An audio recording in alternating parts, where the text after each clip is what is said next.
Thank you, Craig, for the readings, particularly for the ways that are vain. It's part of what I've learned here that has helped me greatly over the years.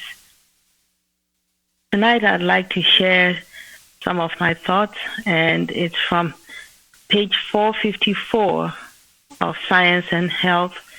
Mrs. Eddy says, "Love for God and man is a true incentive in both healing and teaching." And I know that we all, claim for ourselves how much God loves us, but it occurs to me, how frequently do you ask yourself, myself, what do I do to show that I love God? Because that is also very important. In what way, really, am I loving God?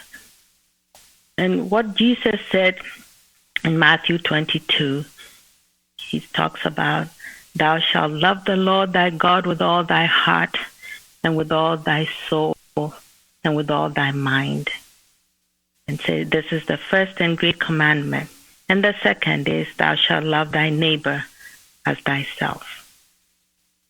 Feel that often we should, examine these ourselves and be honest with ourselves.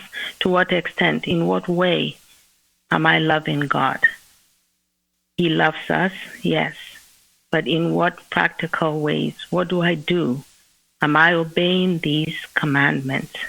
From the readings, from the ways that are vain, he read, "Watch your thought and see whether they lead you to God and into harmony with his true followers."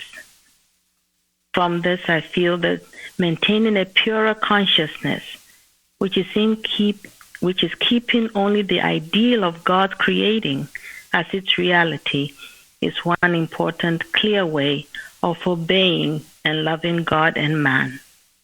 Seeing and thinking good is obeying God's commands and is loving him. And also Mrs. Eddy in Miscellaneous Writings, page 210, says that love your enemies or you will not lose them. And if you love them, you will help to reform them. So beautiful. And this, again, is in keeping with God, loving God's ideal, the ideal of his creating, and loving and lifting man's burdens. And in so doing, we are loving God and respecting him. And such thinking blesses all. I am so grateful for all that we learn from the Bible, as well as Mrs. Eddy's writings, which makes living the truth very practical and uplifts us all. Grateful to be here. Thanks for the music, the hymns, and all the testimonies. Grateful to God and eternally grateful for understanding what Jesus came to teach through Christian Science.